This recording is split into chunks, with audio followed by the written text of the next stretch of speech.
Hello students, आज हम merit come means NMMS परीक्षा के पेपर को हल करेंगे। इसमें आपको पता है कि दो पार्ट में होता है ये, एक मानसिक योग्यता और एक शैक्षिक योग्यता। मानसिक योग्यता के भी 90 प्रश्न होते हैं और शैक्षिक योग्यता के भी टोटल 90 क्वेश्चंस होते हैं। तो इसमें जो शुरू के 35 क्वेश्चंस हैं वो विज्ञान के हैं। इस वीडियो में हम विज्ञान के प्रश्नों को ही देखते हैं। तो पहला प्रश्न यहाँ पर पूछा गया है कि सभी जीवों के लिए ऊर्जा का परम स्रोत क्या है। तो सभी जीवों के लिए ऊर्जा का परम स्रोत क्या है? इसका आंसर है सौर ऊर्जा। दूसरा क्वेश्चन है पित्त उत्पन्न होता है, तो कहाँ उत्पन्न होता है? ये होता है रक्त में। नेक्स्ट है रेशम का धागा प्राप्त किया जाता है, तो रेशम का धागा कहाँ से प्राप्त किया जाता है? कोकून से। अगला क्वेश्चन है चालन ऊष्मा के अंतरण की प्रक्रिया, तो चालन किस में होती है? ठोस में, जहाँ पर कण एक दूसरे को एनर्जी ट्रांसफ़र करते हैं। अगला है अग्निशामक में उपयोग की जाने वाली गैस है।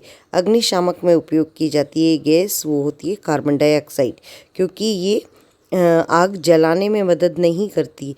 तो आग जलाने में मदद ऑक्सीजन करती है और ये CO2 बुझाने में मदद करती है। लोहे में जंग को रोकने के लिए एक विधि, तो वो विधि है यशद लेपन, ठीक है, गैल्वेनाइजेशन। इसमें जो है इस पे एक मिश्र धातु का लेप हो जाता है। अगला क्वेश्चन है महासागरों से आने वाली हवाएं पानी ले जाती हैं और बारिश लाती हैं, तो बारिश लेकर आती हैं, तो वो क्या है? मानसून। मृदा की किस संस्तर स्थिति में अधिक खनिज होते हैं? तो सबसे ज़्यादा अधिक खनिज होते हैं B संस्तर स्थिति में। अगला क्वेश्चन है शरीर का वह अंग जिसमें रक्त का ऑक्सीकरण होता है, तो वो होता है फेफड़े। फेफड़ों में जब हृदय से शुद्ध रक्त निकलता है, उसके बाद फेफड़े से ऑक्सीजन लेने के बाद में ही जब ऑक्सीजन मिल जाती है उस रक्त में, तब वो पूरे शरीर में जाता है। कोशिका जिसमें हीमोग्लोबिन होता है, तो वो आपको पता है कि वो कौन सी कोशिका है? वो है आपकी लाल रक्त कोशिका। Just minute. ये अगला है आलू में वानस्पतिक प्रसार होता है। आलू क्या है? तो आलू क्या है? आलू है तना। गति की मूल इकाई क्या है? गति की मूल इकाई होती है मीटर प्रति सेकंड। अगला है एक तार में उत्पन्न ऊष्मा की मात्रा किस पर निर्भर करती है?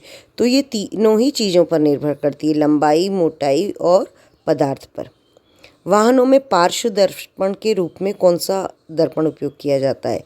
तो वो होता है उत्तल दर्पण, क्योंकि ये बड़ी चीज़ का छोटा प्रतिबिंब बना देता है। अगला है विश्व जल दिवस कब मनाया जाता है? विश्व जल दिवस 22 मार्च को मनाया जाता है। अगला है क्वेश्चंस अपघटक पादप और जंतुओं के मृत शरीर को परिवर्तित किस में कर देते हैं? तो वो ह्यूमस में परिवर्तित कर देते हैं। अगला क्वेश्चन है पंख को विघटित कर जो बायोगैस बनाते हैं, तो वो कौन बनाते हैं? वो बनाते हैं ये अवायवी जीवाणु या एनारोबिक बैक्टीरिया। वायुमंडल में CO2 का प्रतिशत कितना है?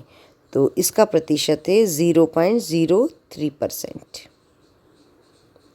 अगला है रबी फसल की कटाई की जाती है, तो रबी की कटाई की जाती है मार्च में। सूक्ष्म जीव जिसमें क्लोरोफिल पाया जाता है, क्लोरोफिल शैवाल में होता है। कौन सा गैर जीव है, मतलब नॉन बायोडिग्रेडेबल? तो वो है प्लास्टिक, जो कभी ख़त्म ही नहीं होता है। इसको पीट पीट कर पतली चादर में परिवर्तित किया जाता है, तो वो होती हैं हमारी धातुएं, और वो धातु है जिंक। जीवाश्म ईंधन के जलने से क्या उत्पन्न होता है? जीवाश्म ईंधन के जलने से सभी कुछ उत्पन्न होगा। अगला है अम्ल वर्षा में क्या शामिल है? तो अम्ल वर्षा में नाइट्रोजन ऑक्साइड और सल्फर ऑक्साइड, क्योंकि इसी से नाइट्रिक एसिड और सल्फ्यूरिक एसिड बनता है। वह पुस्तक जो सभी लुप्त प्राय जानवरों और पौधों का रिकॉर्ड रखती है उसे क्या कहते हैं? तो वो कहलाती है रेड डाटा बुक। जंतु कोशिका की सबसे बाहरी परत। आपको पता है कि पादप कोशिका में तो कोशिका भित्ति होती है, लेकिन जंतु कोशिका में नहीं होती। तो जंतु कोशिका में क्या होता है? जंतु कोशिका में होती है प्लाज्मा झिल्ली। अगला है हाइड्रा प्रजनन करता है। हाइड्रा में प्रजनन कैसा होता है? वो होता है मुकुलन का। हाइड्रा में प्रजनन में हमेशा क्या निकलते हैं? बर्ड्स। अब है अधिवृक्क ग्रंथियों द्वारा किस हार्मोन का स्रावन होता है? वो होता है एड्रीनलिन। दबाव या दाब होता है बल बटे क्षेत्रफल। अगला है किसका स्नेहक के रूप में उपयोग नहीं किया जाता? तो ग्रीस, ग्रेफाइट, साबुन का घोल, इन सब का तो प्रयोग किया जाता है, सिर्फ गंधक पाउडर का उपयोग नहीं किया जाता है। ध्वनि किस माध्यम में संचरण नहीं करती? ध्वनि के लिए माध्यम की आवश्यकता होती है, इसलिए बाकी सब में कर सकती है लेकिन निर्वात में नहीं कर सकती। लोहे की वस्तुओं के क्षरण को रोकने के लिए कौन सी प्रक्रिया अपनाई जाती है? तो वो प्रक्रिया है विद्युत लेपन। किस उपकरण से भूकंप की तीव्रता नापी जाती है? आपको इसका इंग्लिश वर्ड जरूर याद है, सिस्मोग्राफ, आप साइड में देख सकते हैं।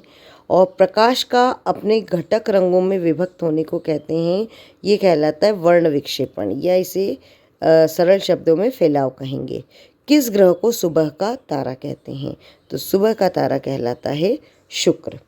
ठीक है, तो ये जो 35 क्वेश्चंस थे ये हमारे विज्ञान के थे, और जो अगले 35 क्वेश्चन हैं वो सामाजिक विज्ञान के हैं, और उसे हम नेक्स्ट वीडियो में देखेंगे।